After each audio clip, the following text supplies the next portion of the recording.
to Hail Varsity Radio, the voice of Husker Nation. Insight, opinion, expertise, with the biggest and best names talking Nebraska across the state. Join the show on Twitter at Hail Varsity and at Schmidt_radio. Call in at 402-466-ESPN or 1-800-825-5865. Here's Chris Schmidt. Welcome to it. We are into the month of July here on Hail Varsity Radio. We are also into the name, image, and likeness era of college sports. Lots to talk about today. It's not Chris Schmidt. It's Elijah Herbel filling in for Chris as he is out for the rest of the weekend, taking a little bit of an extended 4th of July break, watching his son play some baseball. Saw him this morning playing some golf with his mom. So Chris clearly enjoying his few days off. He'll be back in on Tuesday. He reminded you yesterday before he left, no show Saturday, no show Monday for the 4th of July. So it's me and Will Wilson taking you through today. I'll be in tomorrow as well on Hail Varsity Radio, and then we'll talk to you again Tuesday. But as I said, name, image, and likeness era is here in college football. We'll spend a lot of the show on it as it is all quiet on the athletic director front at the University of Nebraska right now. We know Pollard, seems like he said no, still no developments into Ed Stewart. Could the Huskers be looking for other options nationwide? Is the search firm doing their thing? We don't really know, so we can't really report on anything. But we do have a pretty momentous day today as college athletes can finally make a profit while they're playing some college sports. Numbers to get in today, 402-4, I already messed up the number. It's all good. It happens. We're 3 minutes into it here? No, it's all good. Let's reset. 402-466-3776.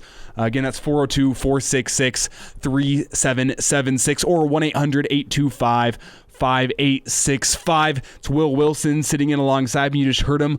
Find him on Twitter at Willie on the radio. Will, how's this lovely Thursday been treating you? Oh, man, everything is just peachy. I've been moving stuff out of my house. Move out day is tomorrow. You know how it is. Terrible time. Everything's okay. How are you, man? I'm good. Where are you off to? Is it back to the parents' basement, or you got a new pad? I am happy and proud to make this big announcement that I am moving back in with my parents. So thank you to everyone who has helped me along the way, and I'll work hard for you guys. So thank you. I made it. Well, that just means you can spend less time making rent money and more time analyzing sports, doing your thing, right? Yeah, thank you for finding the golden light here. Thank you. My brother, actually, he's like 24, just moved in with his wife a few weeks ago. So he was like moved out after college, living out on his own for like a year and a half, 2 years, and he went, nah, this whole rent thing, I'm not a fan of that. I moved back in with my dad, and I'm getting it now. I'm getting it as it's graduation time. I'm like, yo, hey, man. Yo, Dad, I heard Ben just vacated that room. My parents offered, and I took it. So, yeah, I'm with you, man. Save some money, pay off some loans. And if only we were athletes, Elijah, 3 years ago at the University of Nebraska. Yeah, if someone would have told me like 5 years ago that I could profit off my name, image, and likeness, I'd probably be an athlete right now. Wouldn't it be great? I mean, honestly, and we can get into it. I'm honestly kind of jealous, aren't you? I know the athletes. Yeah, I'm not athletic as hell. I mean, I don't play sports. I'm just saying, I'm jealous that because this is awesome. This is great. NIL. Well, I need to send some text around and see how much these like athletes are actually making per post. I know you can kind of see it on Open Doors, but I kind of want to see like what it actually looks in an athlete's checkbook, because they have their living stipends from the university on top of what they're going to be getting from endorsements. So I wonder if they're going to be looking at, I mean, what are we talking? Are we talking they're making enough? It's like a part-time job during college? Are we talking they're making enough that it's like a full-time job after college? Are they setting up their life after college? I mean, are we talking 6 figures here, 5 figures here? I just want to know what we're talking. Well, of course, it all depends. That one girl over at LSU, the gymnastics girl, I can't think of her name right now, but they're saying she could be making $1 million by the end of the day, Elijah. Well, I mean, she has 5 million followers on her TikTok and her Instagram combined. Yep. I saw her name and I looked her up, and she's gorgeous. She's gorgeous. She's a 10. Yes. First things first. That woman is absolutely gorgeous. She is going to be raking in the money. Yeah. But she's got a huge following. Olivia Dunn from LSU, the gymnast. Yeah. From her Instagram, 1.1 million followers and 3.8 million on her TikTok. Yep. And we saw Lexi's son last night post her new clothing line for volleyball teams. You can go there and buy apparel for volleyball teams, which is a damn good idea. You see, lists of top 10 athletes who are going to profit off NIL. She was on that list, and this is out of all athletes in the country. Lexi's son was top 10. She's going to be very successful in this. Oh, for sure. Before we get too deep into name, image, and likeness, I do want to take a few seconds here to talk about Mississippi State's run in the College World Series. I'm sure Will Bednar is sore today. I'm sore today, actually. You want to hear a quick story before we get into this? What happened to you? So nothing happened to me. It was a choice I made, and that was I went to the YMCA. With my buddy Trevor. You know Trevor. I know Trevor, yeah. Yeah, and Trevor... Not very good at basketball. not very good at basketball at all, but he thinks he's great. So do you.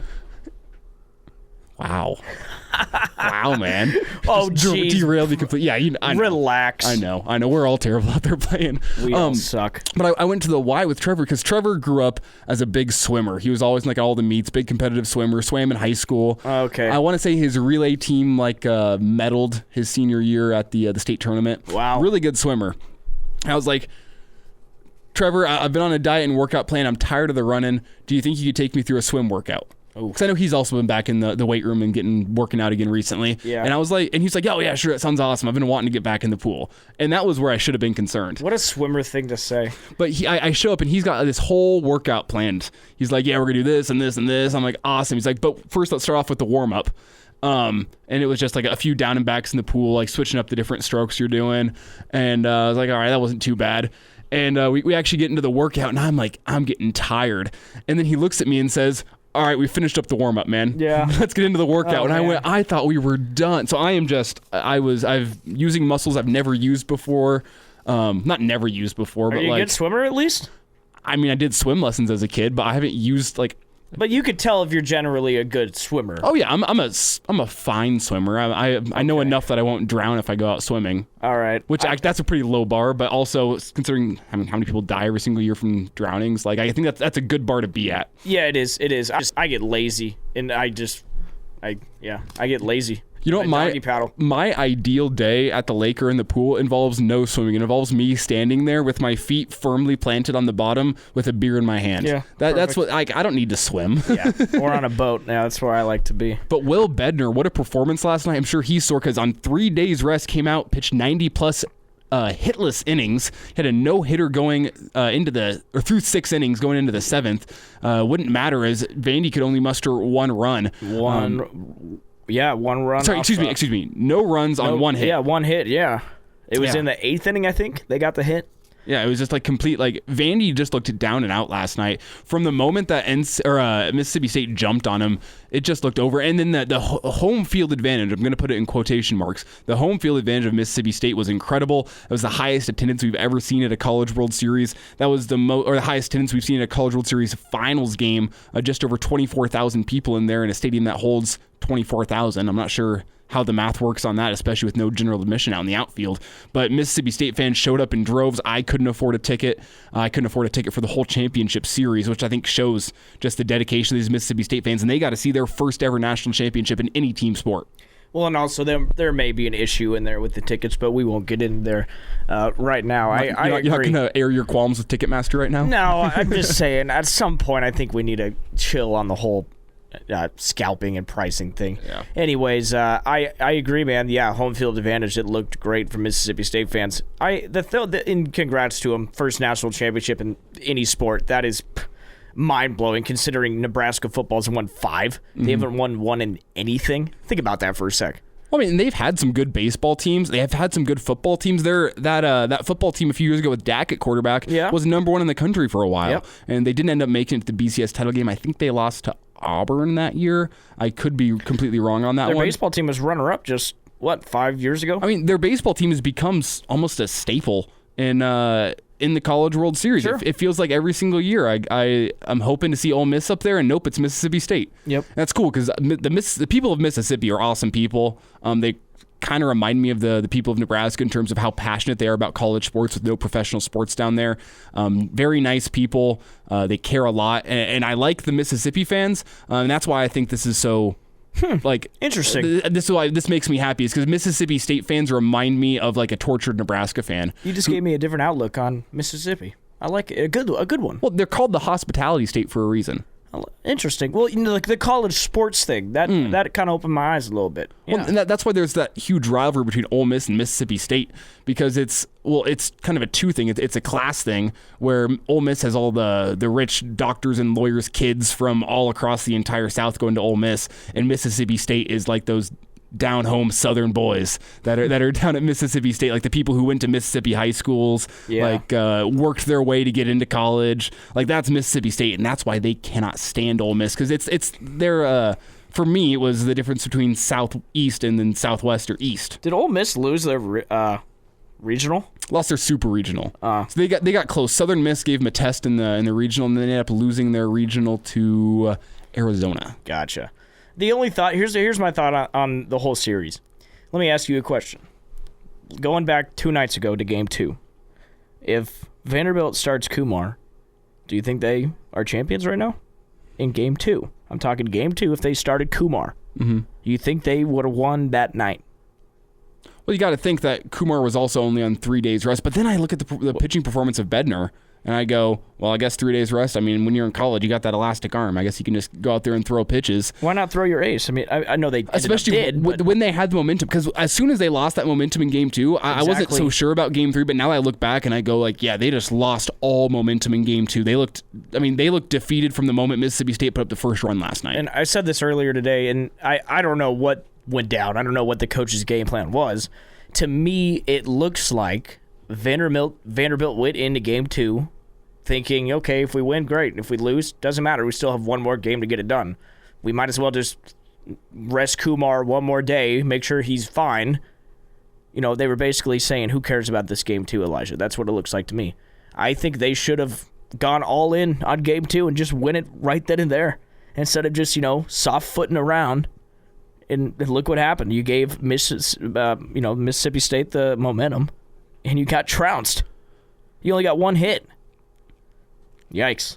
I mean, and you gave up 9 with Rocker on the mound, though. That's the thing to me, is when I was thinking about it on Tuesday, I was looking at it and going, if I'm Vandy's coach here, I think you go for it in Game 2, and if you're in a situation, it's a 1-run, 2-run game, you put in Kumar Rocker as a reliever, let him get his experience in the championship series. But I think it also means something to be a starter in a championship series in Omaha.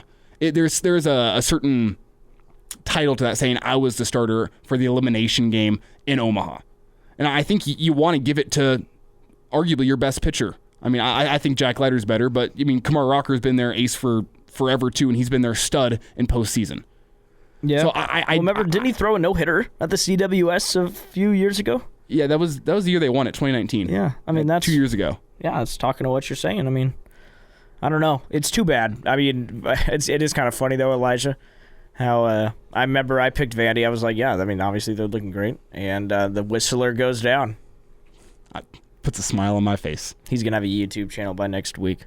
And also, while we're here, friend of the show, Triple B Printing, apparently made a boatload off of his Ban the Vandy Whistler shirts at the College World Series. Those were everywhere. Good for you, BBB. Yeah. We spent way too much time in the College World Series now and have forsaken our time for name, image, and likeness. We got Erin Sorensen coming up next segment, though. We'll talk to her. To talk in name, image, and likeness. And we still have 2.5 minutes here to keep talking name, image, and likeness. We got Erin Sorensen. She's been the authority for Hail Varsity on name, image, and likeness. We're talking to her next segment. We also have Brandon Vogel coming up next hour, as we're going to sit down with Brandon to talk a little bit more of the AD and some of the name, image, and likeness stuff. And coming up at 5:40, we got Danny Birkin to give us his best bets for the weekend. We'll be talking a little NBA, even a little NHL, maybe even the match with Tom Brady and Aaron Rodgers. Wow. That's coming up with Danny Burke next hour. But before we get out of here, the main theme for name, image, like this for me has just been a little bit of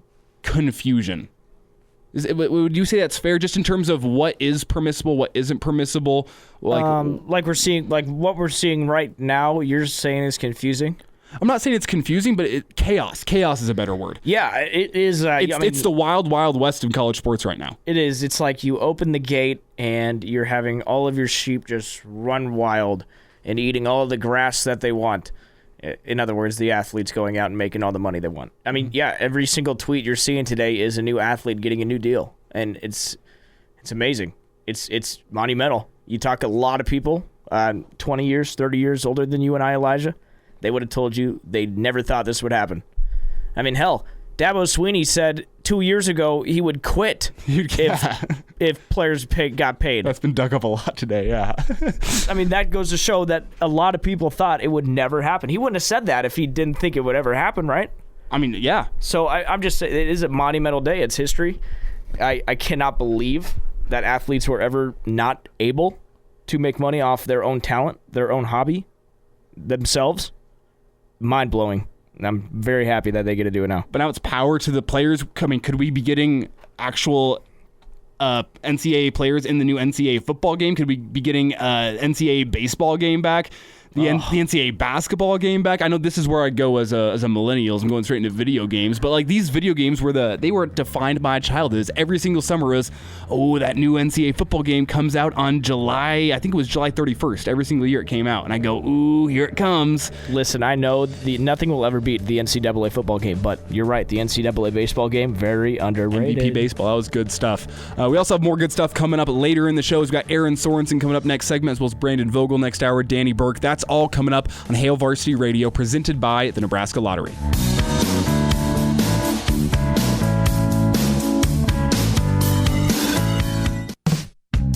Miss us? Come here, brother. Give me a hug. Bring it in for the real thing. We're on call for you. Catch the podcast at hailvarsity.com, the ESPN Lincoln app, or download them on iTunes. Saddle up, partner. Back to Hail Varsity Radio. Back in on a Thursday, it's Hail Varsity Radio, presented by the Nebraska Lottery. It's Elijah Herbel alongside Will Wilson as we're filling in for Chris Schmidt this 4th of July weekend. As I got a lot to talk about with Nebraska in the search for a new athletic director, Mississippi State winning the College World Series last night, and now a new era of college sports has been ushered in with name, image, and likeness. We're excited to welcome in the deputy editor of Hail Varsity magazine. That's Erin Sorensen. You can find her on Twitter at Erin Sorensen. And Erin, when you're looking at this day as a whole, it feels like it's been a long time coming. Just how exciting is this for you to be able to see this change in college sports? This day, I am still my head is reeling. I feel, I can't believe we're here. I mean, we've been kind of talking about this. Anyone who's been following the potential of name, image, and likeness, I'm really not kidding. It's been side discussions for nearly a decade now. It really started to steamroll within the last few years, and then, of course, within the last year and a half as states, the last 2 years, I should say, as states started to pass legislation really forcing the NCAA's hand on this. But, yeah, it's hard to believe that this day has come because, like I said, it just really didn't feel like we were going to get here when you look back on how long this has really taken to get to this moment. And why do you think that now is the time this is happening? I mean, people have been calling for this. I mean, I even remember, there were people saying Reggie Bush, whenever he got all his Heisman taken away from him and all his suspensions and whatnot, or fines, I should say. And people were saying, well, this is a broke college student who's just trying to do the best for his family. And stuff didn't get changed back then. So why is it coming now in 2021? Well, I think the states really forced the NCAA's hand. I think if states had not started to pass legislation, so if states like California, Florida, and even Nebraska had not started to move toward allowing this for student athletes. I mean, in the state of Nebraska, for instance, one of the state senators who really, this is hers that she pushed was Megan Hunt. She was adamant. She even said this morning, or I think it was last night, that when she was drafting the legislation, she had someone like Lexi Sun in mind. And if the states had not really pushed this, I think the NCAA would have been very comfortable just, continuing to listen to people complain, but not actually do anything about it. The NCAA, waited until the absolute 11th hour to even do anything on their end. We did not get any kind of formal, here's what the NCAA is going to allow until Wednesday, and that was from an emergency, quick session to essentially get something out in light of the fact that there's no federal legislation, which is what the NCAA really, truly wanted. So there's still going to be a lot of confusion, and there's going to be some frustrating, bumps in the road. But I think in the end it will be worth it because, yes, especially when it comes to recruiting, there will be some questions that have yet to be answered. Federal legislation would certainly help streamline things. But, again, the NCAA really, really kept kicking the can down the road, not wanting to deal with this. And I don't think would have, again, if states had not decided, we're just going to handle this ourselves. We're going to pass the legislation, and you either can get on board and join us, or we're going to leave you behind. And the NCAA doesn't really like to be told what to do, but I'd say in the last year they're finding out especially that people are really tired of them not stepping up when they need to. So, yeah, I think if the states had not pushed as hard as they would, we would not be sitting here today having this discussion. I think the NCAA would have been very comfortable just letting things operate as it had and never really looking at a model that allows student athletes to profit off of their name, image, and likeness. We're talking to Erin Sorensen. I agree. It's truly a monumental day. And my question to you, Erin, is, obviously it's going to be a learning curve, right? A lot of learning to do for athletes and everyone involved. My question to you is there anything that concerns you? Are you thinking about anything that can maybe possibly happen here in the future that scares you a little bit? Nothing really scares me. I think the one thing I'm a little bit concerned about is the recruiting piece of it. For instance, Texas as a state came forward today and said that they will not allow recruits to do there can't be any kind of NIL participation from recruits. And it's a little unclear when that changes, if it's when they become a signee, when they officially enroll. There's some things I'm still myself trying to read through, but these are all very different from one state to the next. I know at one point the NCAA was having discussions about recruits being able to participate in NIL activities as long as those were disclosed, and obviously not allowing for any of the pay for play. So if a booster, for instance, said to a recruit, if you come to Nebraska, we can promise you endorsement deals for the 4 or 5 years that you're in attendance, wink, wink. Now, some of those things can always happen. The NCAA has obviously known that under-the-table deals have happened in recruiting for a long time. What concerns me here is less of that because, again, if you're trying to make a promise to a recruit, that is not a benefit that you can offer. So that would be a big no-no. You could get into some serious trouble. But I'm more concerned about the clarity and that you're going to have one state thinking, well, we can do this, another state thinking, well, we can do that. A lot of this falls on the NCAA, again, waiting as long as it did to actually do anything about this. So there's going to be some hiccups. And I think I worry more about people, when these hiccups come, immediately throwing their hands up and going, well, this was a mistake. It absolutely wasn't. There's going to be some growing pains, especially when it comes to the recruiting element. I hear people when they talk about those concerns. I definitely have them too. I just don't think it's going to be as monumental in that sense as some people have kind of alluded to. I would say let's just give it a little bit of time before we start to, anticipate problems that may or may not come about. Yeah, we're talking with Erin Sorensen here. And Erin, it's like this rule isn't even official yet. I don't think anyone's expecting that. Once the NCAA is given this power down, I don't think they're going to pull it back. But the rule isn't official yet. So do you see any changes coming between how the rule is written right now, allowing these students to profit off their name, image, and likeness, and what could eventually be the final bill? Or is this pretty close to what we think we're going to see? I think it's pretty close. I think there'll be some changes, and I think those growing pains are going to show us where they need to be maybe rethought. And part of it is because right now with the state legislation, or the states that don't have legislation, where the schools are sort of acting as the rule maker right now, there's going to be all kinds of, for instance, this is a totally interesting example to me, but was reading Nebraska's policy, and it's everything on it makes sense. Like no adult entertainment, no beer, wine, spirits, no tobacco.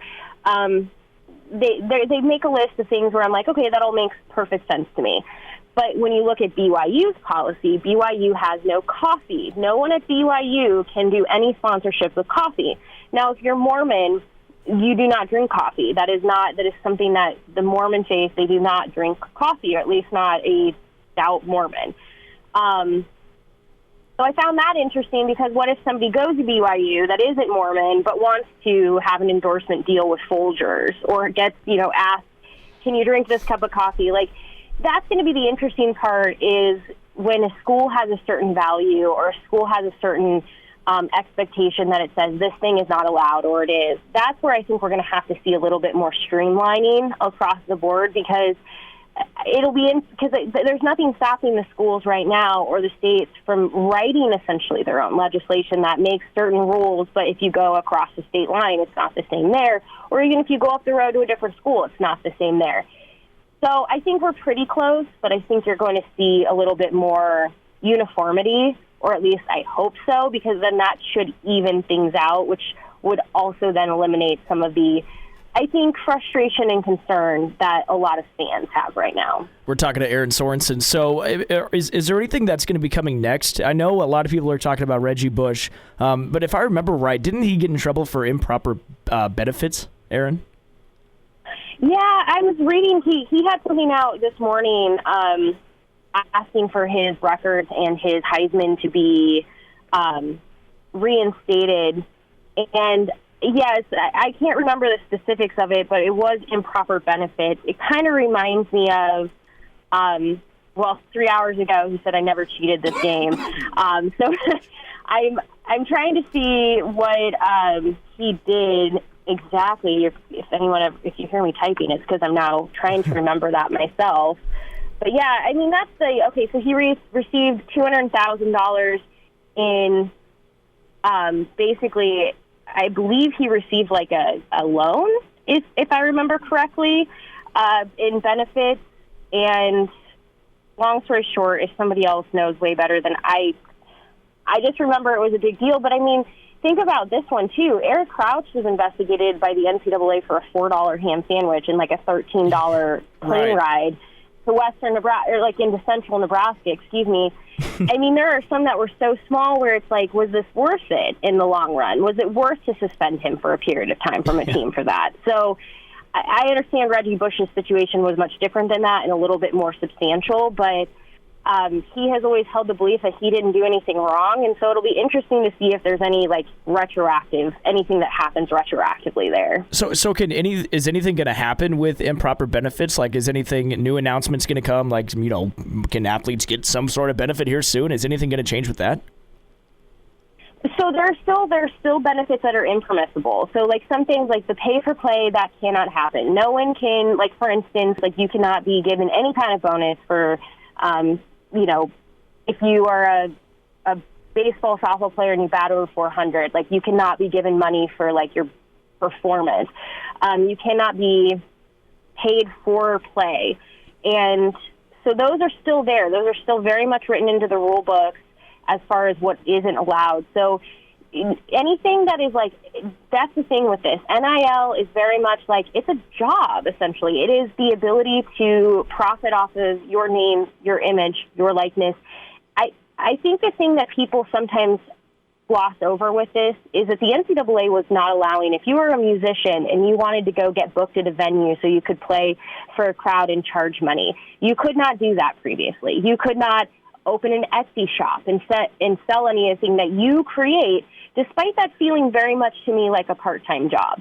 It does not matter. It was something that the NCAA did not allow. You can do those things now. You cannot just have somebody walk up to you and be like, I'm going to give you $100,000 for being at this university. There has to be a trade of, essentially, there has to be something that they're paying you for. Now, I'm sure there will be a booster out there who will try to cheat the system and say, I'm having an event at my house. I would like you to do a public, show up for this event and I'll pay you this amount of money.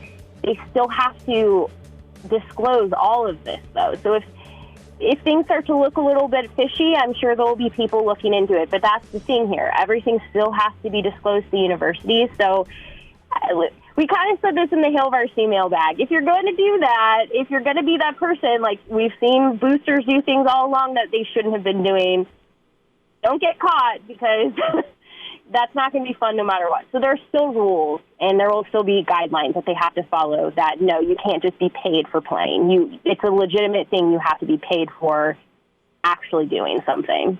There she is, Hail Varsity Magazine's definitive, authoritative source on all things name, image, and likeness, Erin Sorensen. You can find her on Twitter. Trying to be. Oh, my gosh. You can find her on Twitter at Erin Sorensen. That's where you can find all her name, image, and likeness work. Erin, thanks for the time today. Of course. Thank you so much.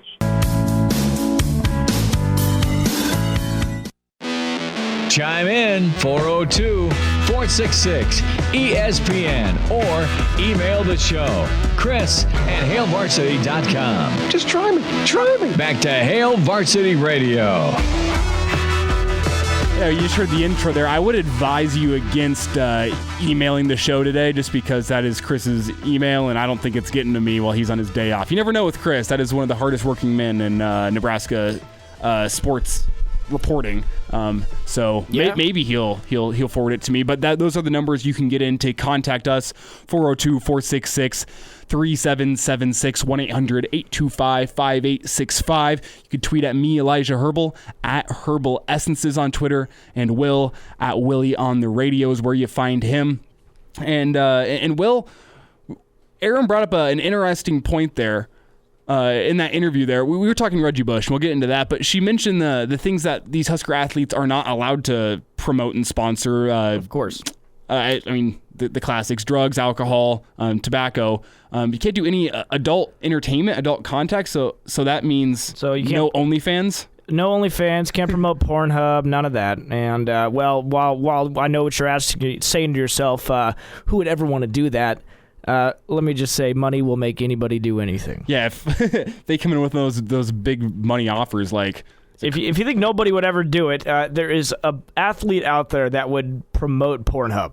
Yeah, just to get their it own. Would happen, yes. I mean, think about that would just go viral. Like, and I think it would be clout. It would be they would be popular. Yeah, it would work. Oh, it would work great. So I think it's great that there's the guidelines in there to kind of protects the university's image. But here's the thing, though. You mentioned alcohol, okay? Mm-hmm.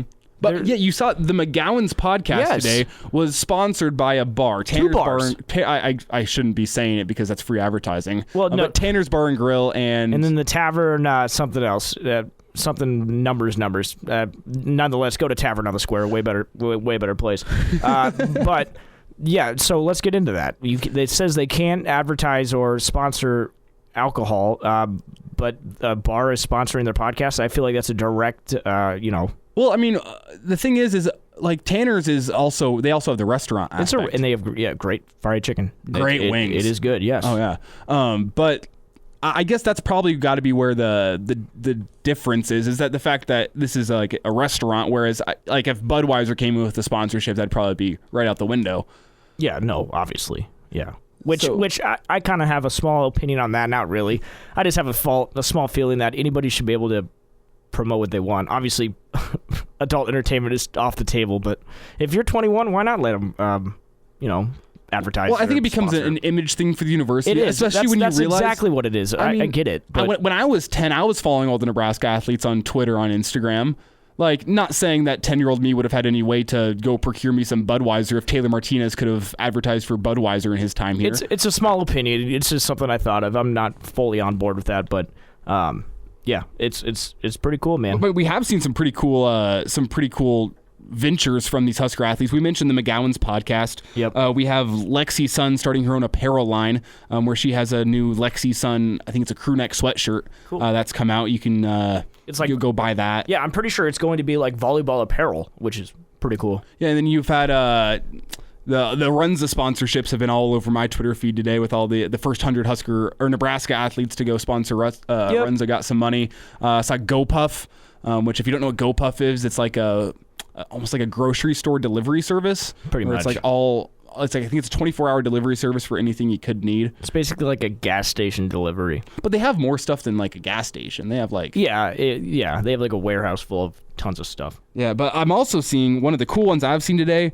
is a Yoke Gaming, which we've already had Omar Manning signed to this as well. And what Yoke Gaming does is it allows you to go reserve a time, to go pay and reserve for a time to go play video games with your favorite athlete, your favorite college sports athlete. So if I was sitting at home watching my favorite Husker athlete, whoever that would be, playing on Twitch, I could go into this and say, hey, I want to play with you. I'm going to pay you $25 to let me play like one game of Call of Duty with you over the next half hour, and you'll make your money that way, and I'll get to play with you, which I think is actually a pretty good, pretty unique business venture. I think it's from some Youngstown State grads. Very cool. No, that's a great idea, especially for people who love gaming. That's another part to this. How many athletes loved playing games and streaming that couldn't make money off their streams? Well, this is the thing that I think is cool, is that this really allows athletes to make money doing what they want to do, what they like love, to do. That their hobby, their talent, yes. Like outside of sports. I listened to that McGowan's podcast today, and while you can tell those guys don't have the most time behind a mic, you can tell that they enjoy just getting out there and having conversations with people and talking with people. I mean, they had Hoiberg and Abdelmassi on today, and I feel like they got to have conversations with Hoiberg about things that they haven't got to talk with him about in a player to coach setting, and that's just a super cool thing that while they can also make money off their podcast, they're also doing something that they like, which is just talking to people, talking to their teammates, talking to coaches, and that's just, I mean, what would, if you had the opportunity, what would the thing that you would want to be? Oh, I'm putting you on the spot here. Eyes and wills have gotten man. I don't know. I'll let you think. Let's be real. Players can make money if they want to do radio appearances. Oh yeah. Because now that they're not harder to get, but they're easier to get in a sense. We now have to pay to get an athlete to come on a radio show, but before that, we just had no access to him. You don't necessarily have to, but you could guarantee your spot with somebody if you were to, like, I mean, if I had Adrian Martinez's number, which I don't, working on it. I don't know what I would. I mean, obviously, merchandise is a great. I honestly think every athlete should think about starting their own merchandise line, because that is a great, easy way to. Well, Cam Jurgens has some shirts. Yeah. It's got a big cattle head on the front, and it says Beef Jergy. Oh, I love it. I was like, I probably wouldn't buy it, but I would know some Husker fans that would. Yeah, so many would. But I mean, I had a thought. This was this morning in the shower, and everyone knows the best thoughts come to you in the shower. Where I was thinking, if I was a Husker lineman, I would for sure start reaching out to some restaurants around here and try to find a sponsor too, and do have you seen like the Barstool's pizza reviews? Yeah. Where you can go and say, like, hey, I'm going to call up my favorite restaurant and say, I'm going to come charge you $50 and I'll come do a food review for one of your items, while I have another sponsorship that's like sponsors the whole vlog series, who pays me every single time I upload an episode. And all I do is I just go to this restaurant, eat their food, and give it a review. Sure. And it's good free advertising. If there's an offensive lineman saying, this is my favorite burrito spot in Lincoln, you better believe I'm hitting up that burrito spot. Definitely. There's going to be a big effect. That's why Lincoln is a special place, and why this NIL stuff is going to be really successful here in Lincoln. It's why Nebraska is going to have a leg up on a lot of schools. Mm-hmm. And before we get out of here, I'm going to preview what we're getting into next segment, and that's that Barstool Sports has entered into the name, image, and likeness. It doesn't seem like they have much of a plan, but we do now have our first Barstool-sponsored college sports athletes. Travis Vokalek maybe has gotten his foot in the door based on the quality of his mullet. But Dave Portnoy had a little emergency press conference where he talked about what his vision for what these Barstool-sponsored athletes are going to be. We're going to get into that after the break. Again, we also have Brandon Vogel coming up next hour, as well as Burke's Best Bets. That's all coming up here on Hail Varsity Radio, presented by the Nebraska Lottery. And don't forget your chance to win some hole-in-one tickets. 5 shots. That's coming up after the break before we get to second hour. It's Hail Varsity Radio, presented by the Nebraska Lottery.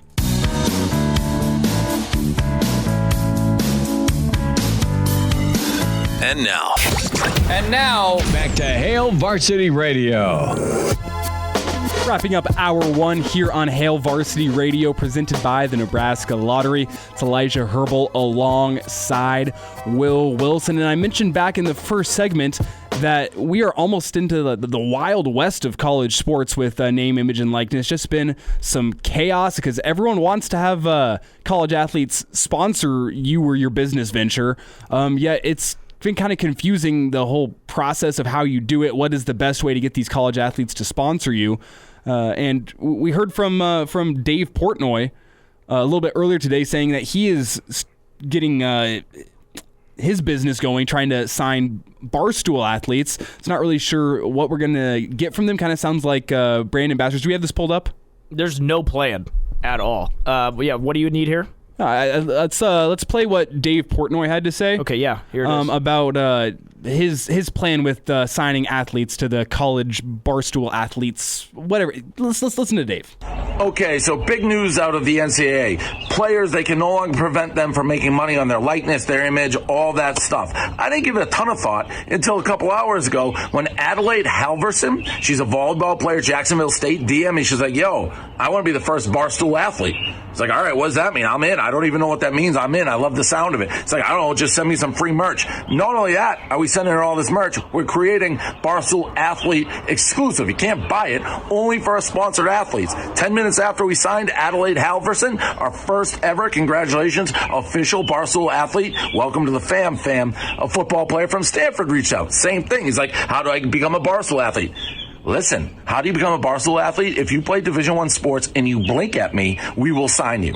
We'll send you merch, the custom. You want pizza? We'll give you pizza. You want to come parties for free? You name it. Barstool Athletes, Inc. I just made that up in my head right there on live stream here.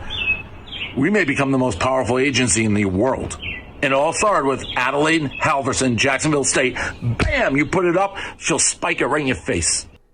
So there's Dave Portnoy, CEO of Barstool Sports, who, I mean, he's been known to make some smart business decisions, but this just does it sound like he has a plan here at all? No, there's no plan at all. I'm trying to think of a plan. So they talk about merch. Maybe the system is Barstool comes out with a new line of merch. Mm-hmm. They send the merch to athletes, and they wear it and post it on their socials. Post it, and then then Barstool sends the money. Is that how it works? I guess, and maybe then they have him on the back burner. Travis Vokalek tweeted at Dave Portnoy and said, would you like the best mullet in college football? He just said yes. And he said yes, because it's, again, if you blink at me, I'll take you. Because it just seems like he's taking anyone and everyone he can. Yeah. And also, Barstool is highly popular among people our age, right?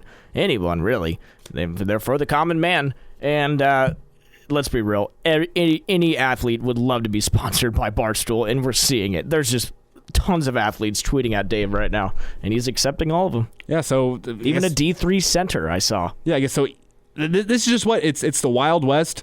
Nobody knows how they're going to get these sponsorships and whatnot. As Will's fielding a call here at ESPN. Nope. So no one on the phone lines, but we are going to give you a chance to call in. Again, phone lines 402-466-3776, 1-800-825-5865, as we have your chance to win 5 shots for the Boy Scouts of America $1 Million shots. If you want a chance at being a millionaire, you have a chance this summer while supporting the Boy Scouts. You try your shot at Highlands Golf Course starting July 14th. Semifinals are July 18th. This gives you 5 shots to move on to the next round. We're going to be taking 2 callers here. Again, 402-466-3776. And we're going to take callers 4 and callers 7. So get your chance to win some shots out at Highlands Golf Ranch and your chance to win $1 million. Got Brandon Vogel coming up next. Hail Varsity Radio presented by the Nebraska Lottery. Come to Hail Varsity Radio, the voice of Husker Nation. Insight, opinion, expertise, with the biggest and best names talking Nebraska across the state. Join the show on Twitter at Hail Varsity and at Schmidt_radio. Call in at 402-466-ESPN or 1-800-825-5865. Here's Chris Schmidt. Into hour 2 here on Hail Varsity Radio. It's Elijah Herbel and Will Wilson filling in today for Chris Schmidt.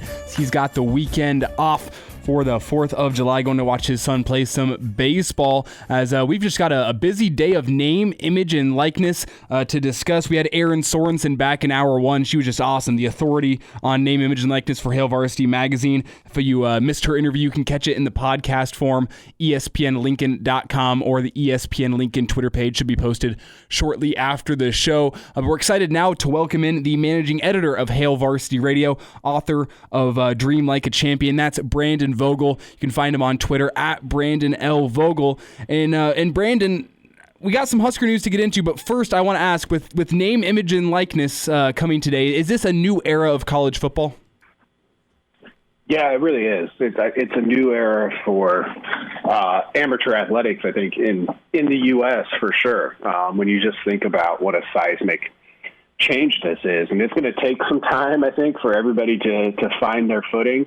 But today was, well, certainly from the athlete's perspective, but I think for a lot of people too who kind of felt that the NCAA rules were a little bit overly limiting in some regards, kind of felt like a celebration for that too. I mean, it was kind of fun to sit there and watch some of this stuff. Now, 90 days from now, am I going to be super excited about another tweet about an online grocery service? Maybe not, but hey, go get yours.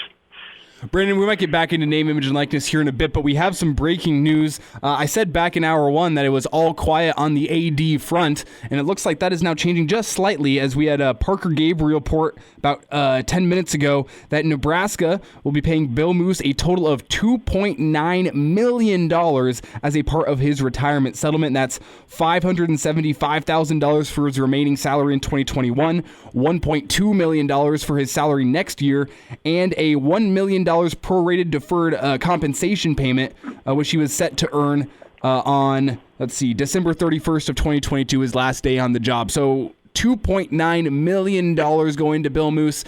Is that hush money to keep quiet about the retirement being forced out thing? I don't know if it's hush money. I mean, I don't know off the top of my head, but that seems like pretty close to about everything he was due if he had just worked for the remainder of his existing contract. I know that deferred payment and the kind of bonus payment at the end was, thought to be in contention, but he's getting his salary for the entire remainder of it, it looks like. And, I think we all knew this wasn't your typical retirement for whatever reason. And at that point, if Nebraska decides, well, I guess they did decide potentially, this is what we have to do, then all of a sudden the person you want out has a ton of leverage. And I think that's what these numbers currently reflect. Talking with Brandon Vogel here on Hail Varsity Radio. And Brandon, one of my big takeaways from that number is $2.9 million after a year of COVID in which there were questions about the stability of the bank account of the athletic department. Does this put any questions about that to bed? I mean, because $2.9 million is a lot of money, but it's still a small chunk of the athletic department's total budget. So I don't know. I'm seeing it from both sides here.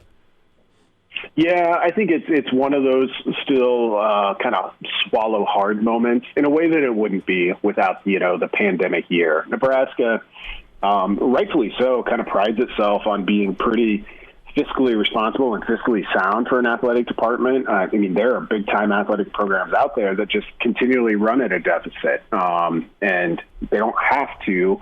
It's what they kind of choose to do. Nebraska's not one of those. They're one of the few schools that probably went into the pandemic with a pretty good-sized war chest of reserve funds.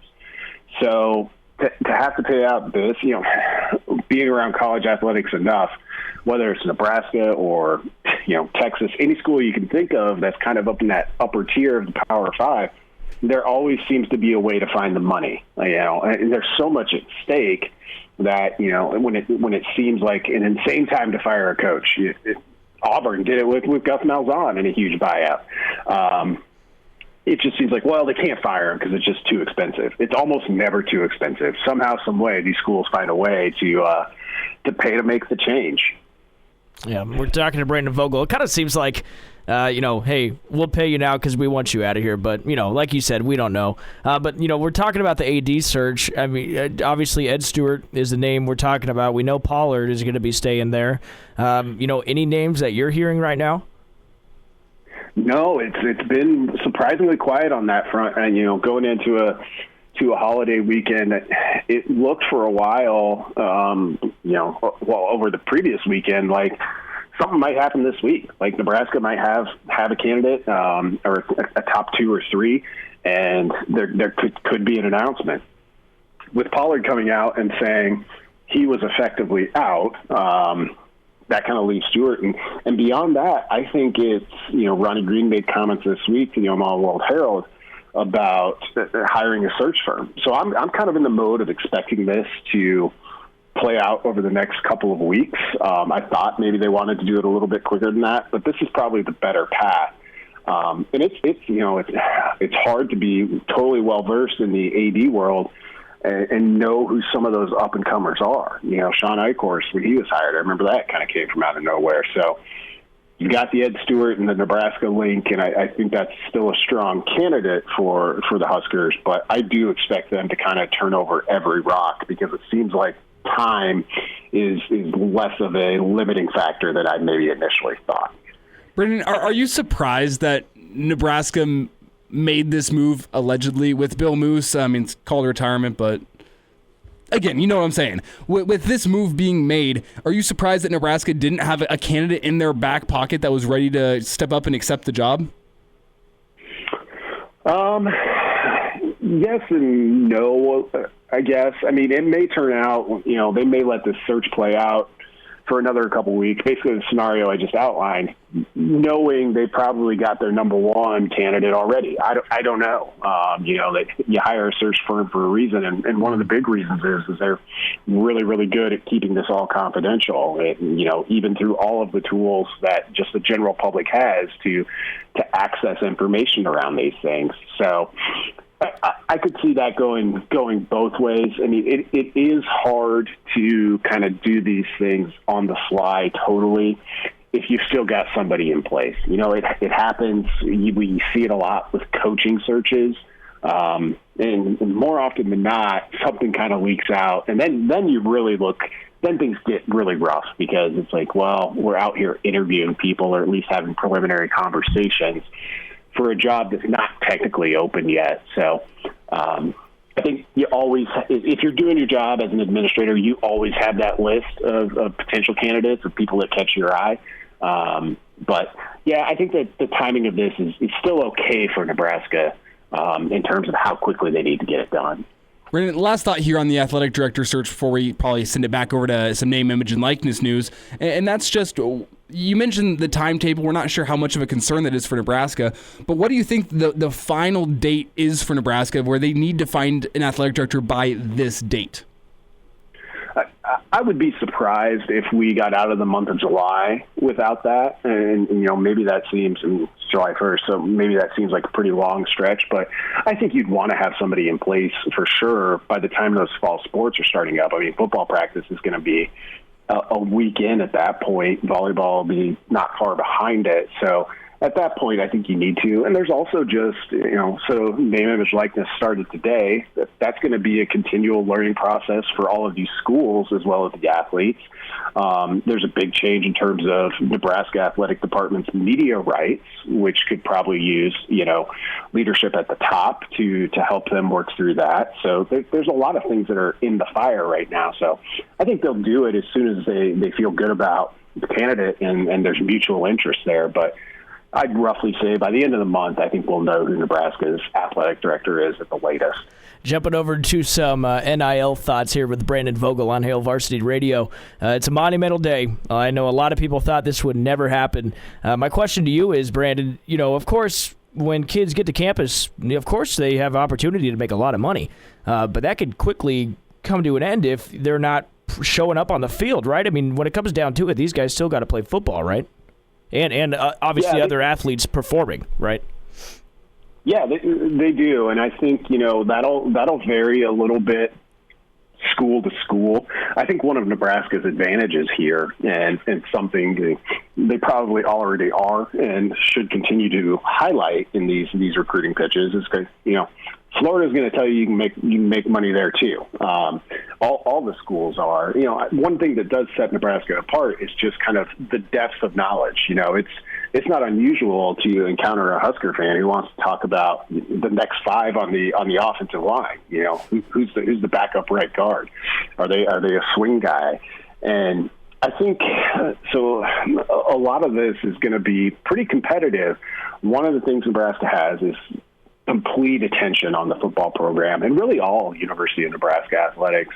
And that might make it a case where you can say legitimately, hey, if you're going to come in here and probably be the backup left tackle for a little bit, backup left tackle has more value at Nebraska than it has at Illinois or someplace else, that might have a little bit more competition for fan interest. So I think that'll be part of it. That might shield Nebraska from a little bit of what you're talking about. But you're right. Like, it's about, you got to have a big profile, and that's what gets you bigger numbers in terms of name, image, likeness money. Now, Brady, you bring up an interesting point, because I was thinking backup left tackle at Nebraska might have more interest than the starting left tackle at somewhere like South Dakota or North Dakota State. So with that in mind, do you think it could potentially be a problem somewhere down the road that there's guys that are going to a school, I don't want to say that's out of their league, but somewhere where that's not the best fit in order to capitalize on that name, image, and likeness money as opposed to focusing on their athletic careers? It could be. That'll be one of those things that will have to play out over multiple years probably before we can even see the shift and then assess what it means. But I'm guessing that'll happen to some people. I think the majority of players are still going, because they're going to hear the NIL pitch everywhere they go. They're probably still going to choose schools based on most of the same factors they do now, which tends to be, comfort with the coaching staff, I think, as much as anything. Look at NFL and so on. I mean, that's kind of an interesting thing, too, that I've seen some people bring up. Like, does this lead more college players to delay an NFL decision, potentially? Like, if you're a, high school front runner or something like that and pulling in six figures a year, yeah, it makes it a little bit easier to not just say, well, I've done everything I can. I'm ready to make money now, because you already are. So that'll be an interesting thing to watch. Yeah, I'm curious, Brandon. You're big over there at Hail Varsity. I'm curious, does Hail Varsity have any ideas about, maybe collabing with some athletes? Yeah, it's an interesting question, and I've thought about it quite a bit for the past month or two, off and on, and I will say nothing soon is coming from us. I mean, I do think there's a question here of journalism, and, well, let's take last year, for example, and say we're partnered with Luke McCaffrey or Adrian Martinez. Does that change? Does just the knowledge of that relationship change how you cover a quarterback race? And does it change how people perceive your coverage of that quarterback race? So I'm very much to the degree that I'm a decision maker, ready to take a slow approach with that, because I think there's some conflicts there that are potentially problematic if you want to provide unbalanced or unbiased and balanced coverage of the team that you cover. Brandon Vogel's with us here on Hail Varsity Radio. Brandon, we got about 2 minutes left here, and I just want to kind of get your read on the room. Whenever you've seen these athletes post from the University of Nebraska, you were mentioning how in 6 months they might be kind of annoying, but while they're still kind of fun and fresh, when you look at, let's see, you had Casey Rogers, he was sponsoring a dog training service here in Nebraska. You had Lexi Sun with the apparel. You had a lot of Runza posts, few Go Puff posts. Has there been anything that's piqued your interest and said, okay, that's a good one, I wouldn't have thought of that, I might buy that brand now? Yeah, not so far. And I've seen a handful of them. I think at this early stage, not just the athletes, but the businesses are figuring it out too. So we've seen some good ones. I thought Casey Rogers, the dog training post that he had, I thought was a good one, because people are always looking for recommendations about their pets, and this was one that he said in his tweet, and I have no reason to disbelieve him, that it was something he actually used. So that seemed like a pretty natural partnership. I think you'll continue to see a lot of the Go Puff sort of thing, where it's just like, hey, we're interested. We need you to share this on social, and here's what it's worth to us, and you can say yes or no. I think long-term, people like Lexi Sun, I think this is really going to put an impetus for high school kids, and I don't know if this is good or bad, but the larger your social following is coming in, the better off you're going to be, because it's so much about just the dollars and cents of that. And people with 200,000, 400,000 followers, I saw two women's basketball players from Fresno State were two of the first people to announce a deal at midnight last night. And it's because they have a huge social following. So it's going to be interesting to see how the brand building, quote unquote, kind of trickles down to the elite high school levels. Last thought here, Brandon, about 10 seconds. if you were a college athlete right now, which company would you reach out to trying to get a sponsorship? Ooh, good question. Well, there's some I have to avoid. This is going to be basic. Coca-Cola. I'm ashamed to admit I do like Coca-Cola. That's a good one. That's a good one. Brandon, appreciate the time here. We're not going to be talking to you on Saturday, so we'll talk to you next week. All right, bud? Sounds good, guys. Thanks a lot. There he is, Brandon Vogel on Hail Varsity Radio, presented by the Nebraska Lottery.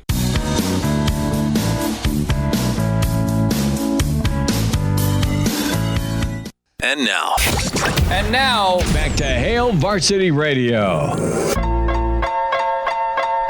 Fun show here on a Thursday, as it's Elijah Herbel and Will Wilson filling in for Chris Schmidt, who's got the weekend off for the 4th of July. And Will, before we get back into name, image, and likeness, because where else would we go today? I do want to ask, 4th of July plans this weekend? Are you going to be spending, whenever you celebrate the 4th, do you spend the most on food, booze, or fireworks? Wow. That's probably the best way to go to gauge what type of weekend you're going to have. Definitely booze. You know, now with rent and everything, you don't really have to do the fireworks thing. Here I am talking about rent, and I'm moving in with my parents tomorrow. But, you get what I mean. Mostly booze nowadays, especially now that, you go to parties, there's already food. You don't have to buy food. There's already a buffet for you right when you show up at the lawn. So that's why 4th of July is great. I don't know what I'm doing. I think some of us are thinking about going out to the farm.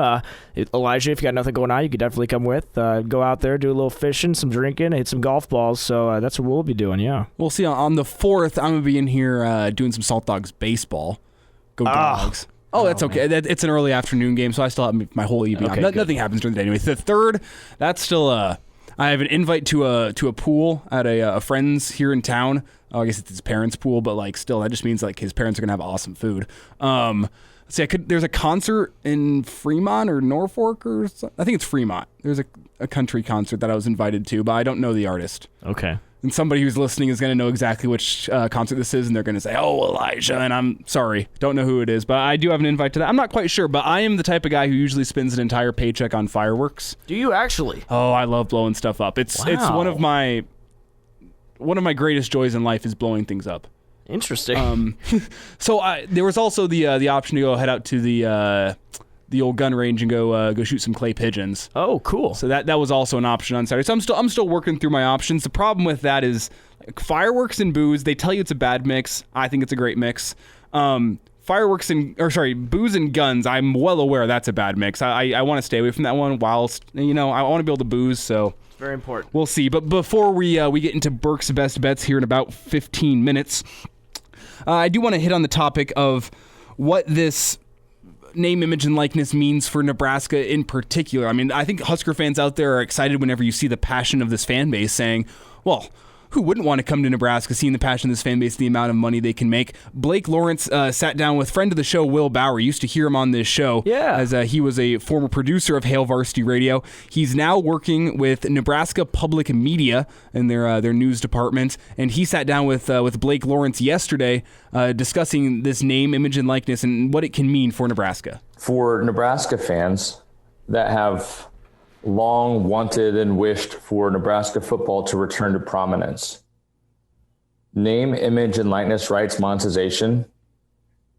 is the path for Nebraska to stand out again, because the fan base and the support for Nebraska is undeniable. The love for the student athletes that come to Nebraska is unwavering. And when a fan can now directly support student athletes by compensating them for autographs or having them be the spokesperson for their business, Nebraska is going to be in a position to stand out from others in the Big Ten Conference, from others across the country, because the new buzz in recruiting 1 year from now will be that, Nebraska's got all those fans in the stands, right? But they're also helping you outside of this. If you start your own clothing line, they buy the merchandise. If you do an appearance, they show up. If you say you're signing autographs, there's a line around the block, and that's what makes Nebraska special, and that's what makes Nebraska great. And it's also going to make Nebraska return to the highest levels, because now every time those fans do line up around the block, the student athletes can earn a buck or two. And that's going to turn into the whispers and rumblings in recruiting circles that makes Nebraska start to land those recruits that looked elsewhere for some time. And that's going to be critical for Nebraska football to get back. So that's Open Door CEO Blake Lawrence sitting down with Will Bauer discussing what this means for Nebraska. And I remember actually Blake Lawrence came and sat down with my high school class. I think I've told you this story before, Will. And I remember he pulled up in a very, very nice Ford Mustang. And now with his name, image, and likeness, it's soon to be him pulling up let's be honest, he's not even going to go talk to high schools anymore. He's probably past that. He's going to be rolling up in a Ferrari. Yeah. I mean, it's going to be good for them, but I'm sure you know this too. I mean, they're very humble guys, yes. and that is not why they're doing this. They're doing this so other athletes can make money, and they've just been trailblazers this whole time through the whole process. And he nailed it. He talks about Nebraska and how it's a special place, and you mentioned it earlier, Elijah. There's no really other professional sports here in Nebraska. I mean, yeah, you got the Storm Chasers, you got the Salt Dogs, but the Huskers rule this state, and because of that, Nebraska is going to be the state to go to if you want to make money. I mean, yeah, Clemson, I guess they're in a state that doesn't have too many professional there's sports, still have like the Ohio States of the world who are going to be moneymakers regardless. Alabama, Alabama, probably Oregon, probably not USC.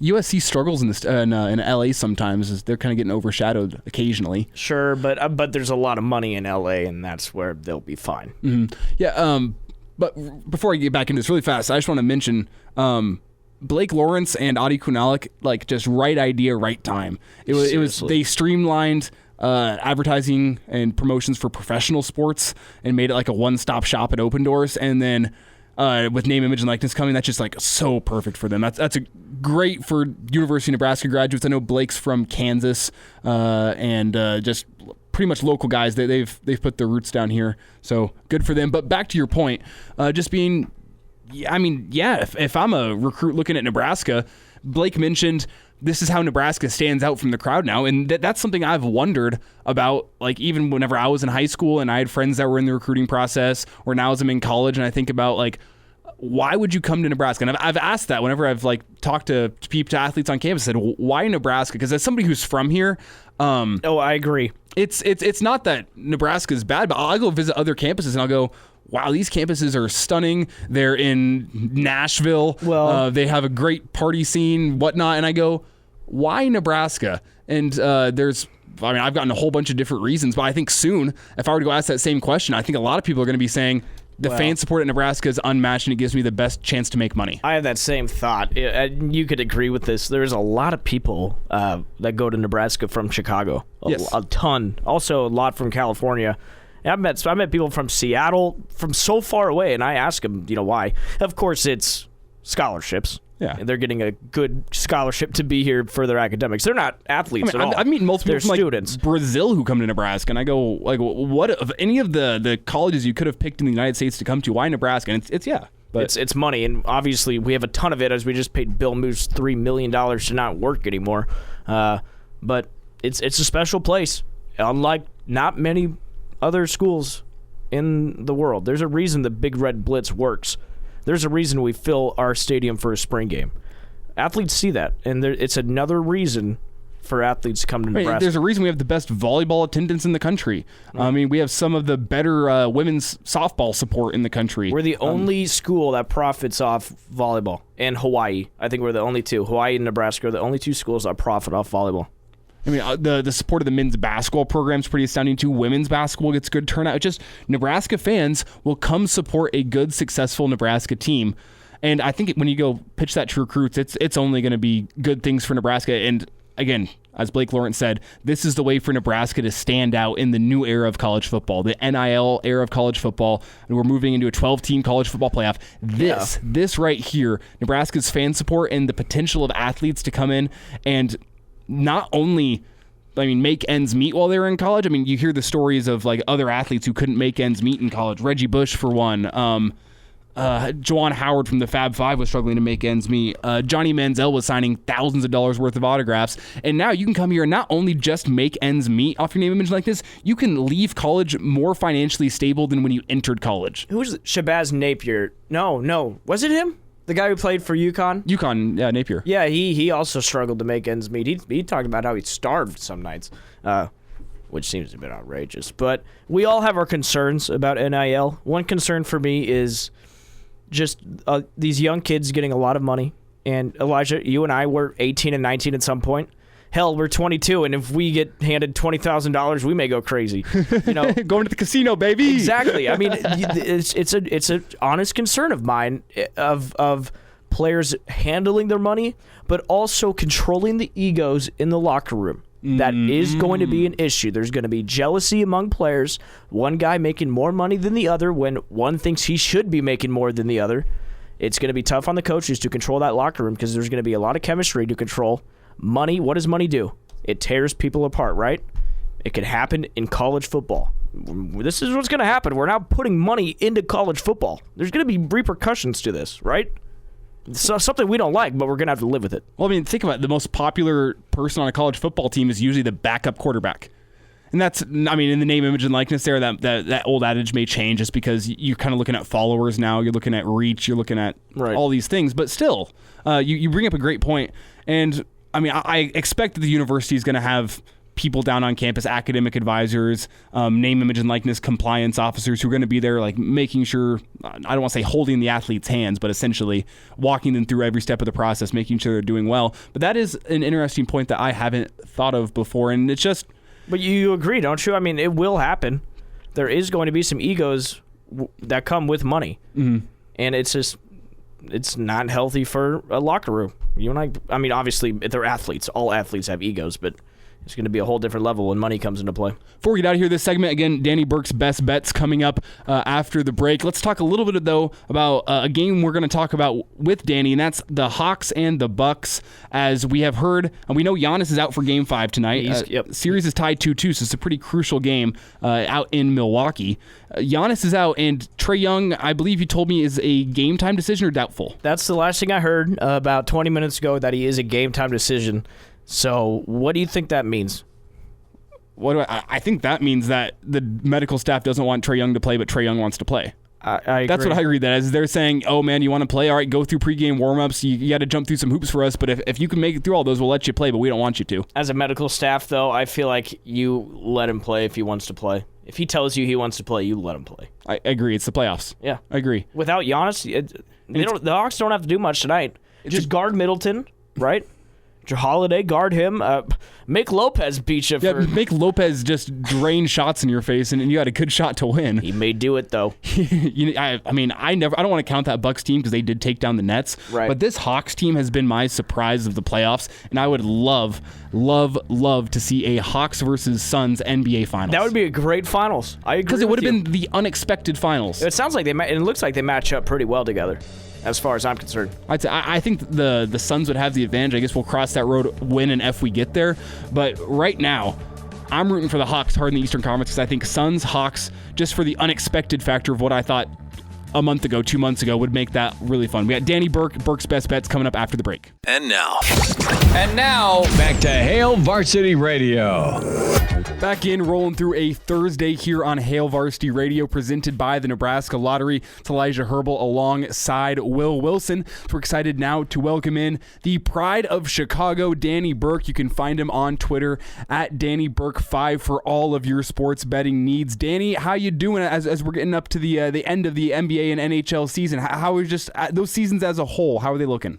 Man, it's been up and down for sure, and that's typically the way that betting in general goes, but specifically with the NBA because it's such a volatile sport. I mean, throughout the course of the regular season, and that's how it was from the betting perspective for me. But honestly, throughout the playoffs, we've been a little bit more consistent with our winners because the nice thing about that is since you're locked into these series, you get more of a preconceived notion of what's going to happen sometimes in some of these games. And maybe not on a team-to-team, just outright winning basis, but a lot of times on my show, we dive into the props, and that's kind of a big sample size you can get into and take advantage of, because you say, hey, this guy scored X amount in game 1 and close to that in game 2. You have a better idea of what they're going to do in game 3 as opposed to the regular season where you're seeing a different team every night. So that's kind of what we've been honing in on, and we've been making a profit off of it. So it's been a lot of fun so far. Well, Danny, just driving right into the analysis there. That's what we like to hear. But before we get into your weekend picks, Danny, I want to ask, did you stay away from the College World Series? Were you betting the College World Series, or did you just get to enjoy that final series?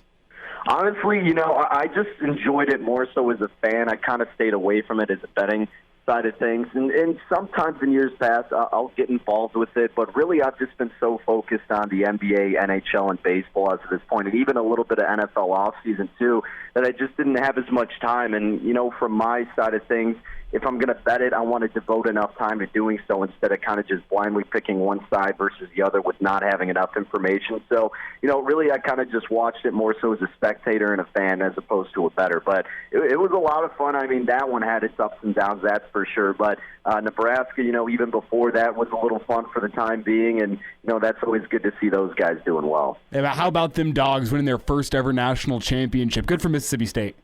Oh, absolutely. I mean, look, the fun thing about the College World Series is that a lot of times you get these consistent top teams, but a year like this, that was kind of just a little bit more unique all around, and you appreciate sports overall kind of even more so, especially collegiately, I would say, from what happened this past year when we didn't, know what was going to be back in the mix, and just seeing that in a new team getting to hoist up the trophy was just such a fun thing to watch.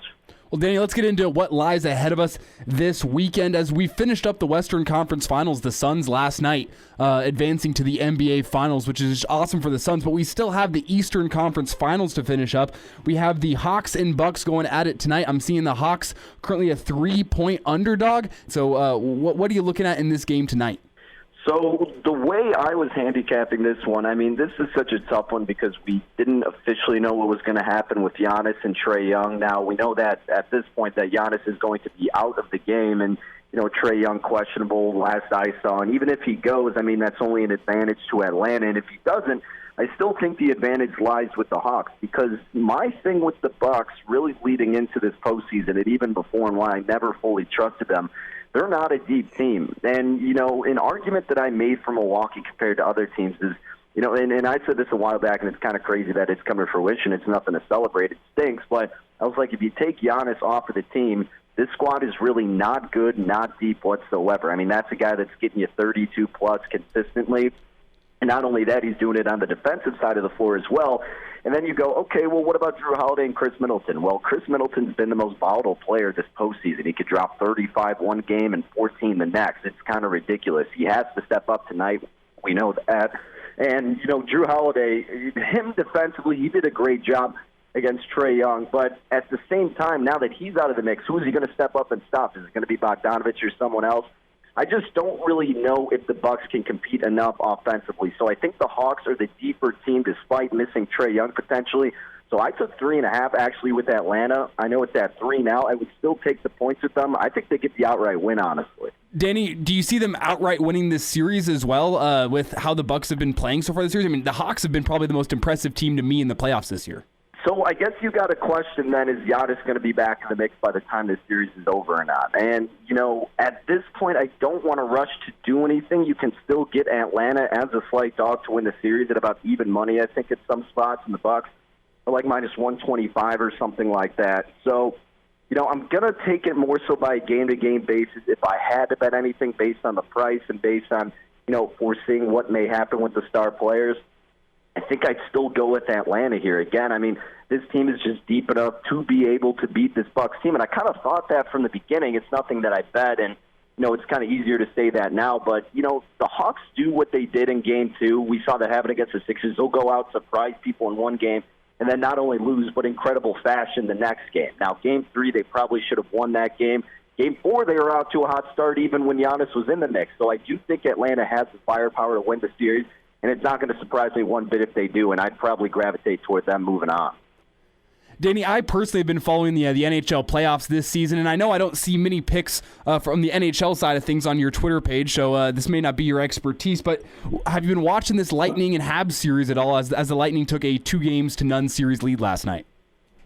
Yeah, so the thing about us betting with NHL, we're not as much, consistently betting it. It's more so a quality over quantity, where it's actually the highest percentage sport for me. I think we're like 29-11 on our NHL picks. Oh, so wow. seldom do they come, but we make the most of our opportunities when we're taking them. And with this series, instead of betting the Lightning, because they were my second team to win the Cup besides VGK in terms of futures, I did Vasilevsky to win the Conn Smythe Trophy at about plus 135 before the series started. Thought process being, instead of laying upwards to minus 250 on the Lightning, if the Lightning win, you're assuming that Vasilevsky, already the short shot favorite to win that award, the correlation would be that he would win it. So then essentially you're getting the Lightning at plus money. So that's the way I handicapped it. As for Game 3, I think this one is a complete stay away because, if anything, maybe you take a puck and a half with Montreal at home. You're going to have to be laying a price there. But not only do I think that Montreal may take it close, I don't think they're going to win it outright per se in Game 3, but I think they make it a little bit closer. Take a look at that under. That's what I liked in Game 2 as well. Carey Price is still a solid goalie. Tampa Bay's just so deep, and Vasilevsky's going to continue to cruise. The total will probably be at 5, which isn't ideal. You could always buy the half goal and lay a little bit more toward the under, or just hope that it's going to be more so of a 3-1 type of game, and I wouldn't be surprised if we see that again. Danny, that Vasilevsky bet's looking great. He was standing on his head last night. I think 40-plus saves in the win. Just incredible. That's a good-looking bet right now, if I do say so myself. But, Danny, before we let you get out of here, I want to ask you about the match coming up next Tuesday. Currently, I am seeing that Bryson DeChambeau and Aaron Rodgers are the favorite in this one. Is this something I should even think about betting on?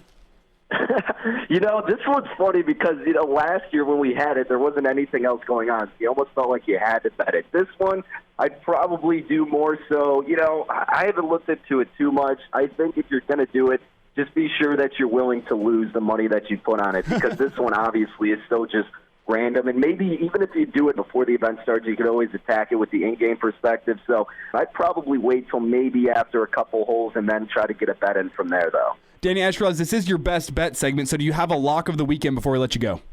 Nothing in terms of the weekend looking ahead per se, but like I said, I took 3.5 tonight with Atlanta and then also did a prop with Capella to record a double-double. I like the price on it at about plus 106.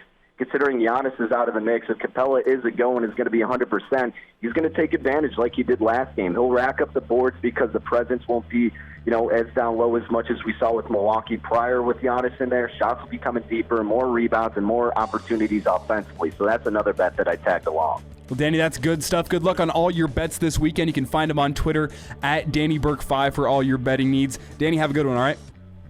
Appreciate it. You as well.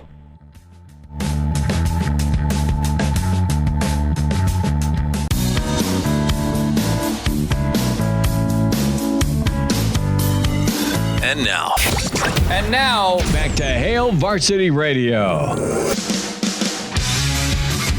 Dropping up a Thursday here on Hail Varsity Radio, presented by the Nebraska Lottery. It's Elijah Herbel sitting in alongside Will Wilson.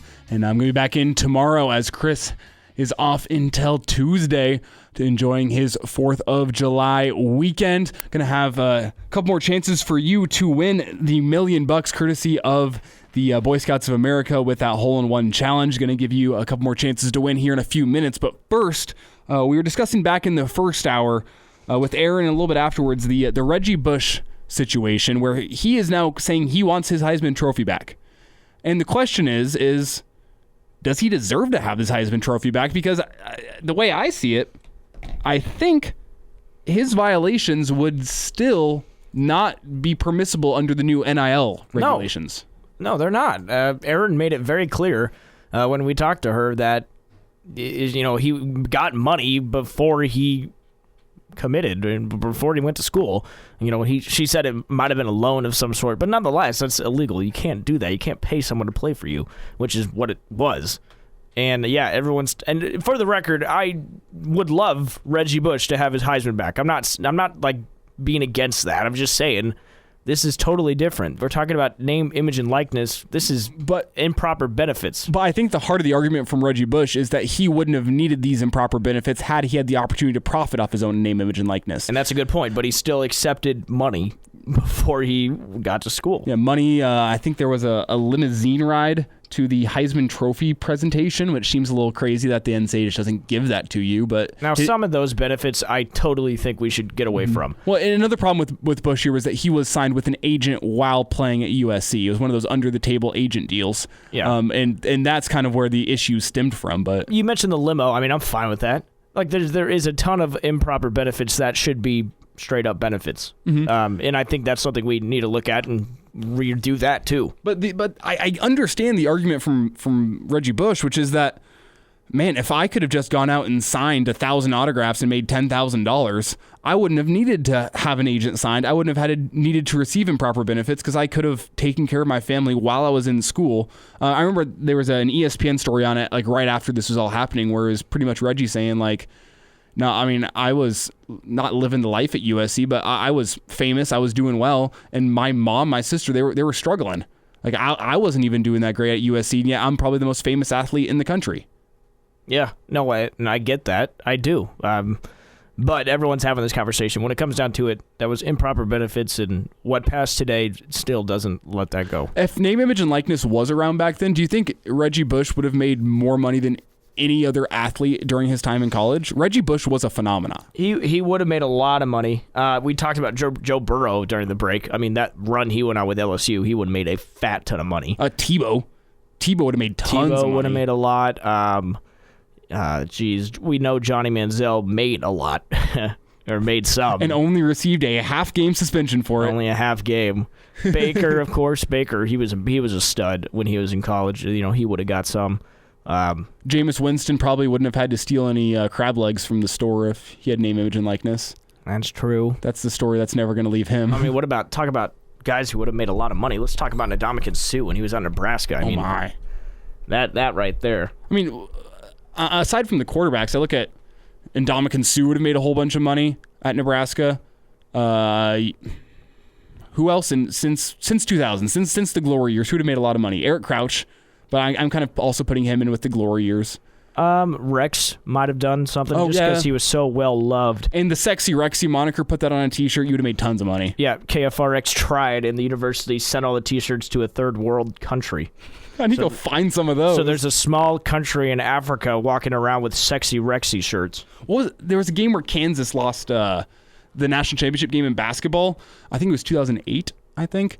And my uncle, who he worked for the government in Mozambique, the U.S. government in Mozambique, and he was out there and he saw I can't remember what year it was like a 2008 Kansas National Championships T-shirt, and he went and looked it up, and Kansas did not win the national championship that year. And he's like, oh my God, they actually sent him to the third world countries. Oh, that is hilarious. But interesting. Before we get out of here, it's your chance to win $1 million with the Boy Scouts. They're doing the hole-in-one tournament out at Wilderness Golf Club. Which caller should we take here, Will? Let's just do 5 and 6. Okay, callers 5 and 6 will win 5 shots at the Boy Scouts $1 million shot challenge. Again, it's your chance to win $1 million. Give us a call, 402-466-3776, callers 5 and 6.